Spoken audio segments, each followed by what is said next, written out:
আজকের ভিডিওতে তোমাদেরকে আমি পাকিস্তানি স্টাইলে কুর্তি কাটিং করে দেখাবো। আসসালামু আলাইকুম সবাইকে। এখন আমি সেলাই মার্জিন দিয়ে নিলাম। সেলাই মার্জিন দিয়ে নেওয়ার পর আমি আরমোলের মাপটা দিয়ে নিব। হাতার আরমোলের মাপ হবে আমাদের 6 ইঞ্চি লম্বা।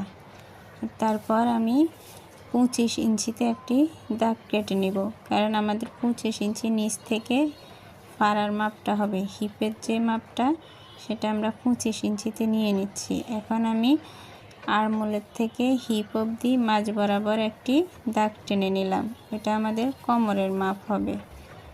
তারপর আমি এই যে বডির দাগগুলো লম্বালম্বি করে টেনে নিচ্ছি।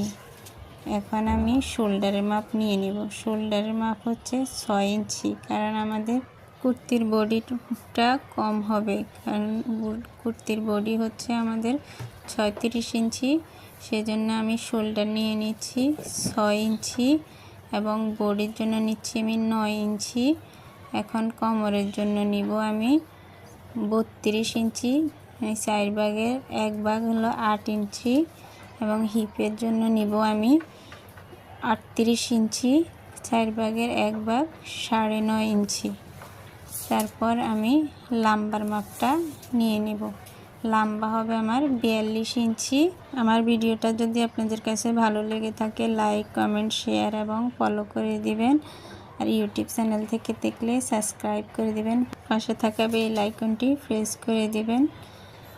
এখন আমি ঘেরের মাপ নিয়ে নিচ্ছি। ঘেরের মাপ হলো আমার 28 ইঞ্চি। 28 ইঞ্চি 2 ভাগের 1 ভাগ হবে 14 ইঞ্চি। আমি 14 ইঞ্চি ঘেরের মাপ নিয়ে নিয়েছি। এখন আমি আরমোলের দাগটা টেনে নিব। তারপর আমি মাঝ বরাবর 3 ইঞ্চিতে একটি দাগ দিয়ে দিব। এখন কর্নারে আমি 1 ইঞ্চিতে একটি রাউন্ড শেপ দিয়ে দিব। তারপর এখন আমি শেপ কাটের মাধ্যমে দাগগুলোকে মিলিয়ে নিব। আমি কিভাবে শেপ কাটটা ধরছি সেভাবে ধরে সুন্দর করে দাগগুলো মিলিয়ে নিলে আপনাদের বডির শেপগুলো অনেক সুন্দর আসবে। এখন আমি নিচে সোজা বরাবর একটি দাগ টেনে নিচ্ছি।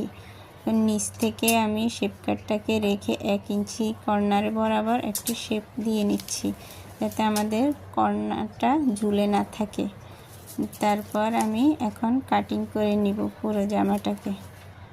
আপনাদের যদি কোনো কিছু বুঝতে সমস্যা হয় তাহলে কমেন্টের মাধ্যমে জানাবেন। বডির সাইডে 1.5 ইঞ্চি এবং হিপের সাইড থেকে 1 ইঞ্চি বাড়তি রেখে নিচে 1 ইঞ্চি বাড়তি রেখে আমি কাটিং করে নিচ্ছি। নিচ থেকে কাটিং হয়ে গেলে এখন আমি দাগ অনুযায়ী পুরো জামাটা চাকান কাটিং করে নিব। তারপর আমি গলা 2.5 ইঞ্চিতে একটি দাগ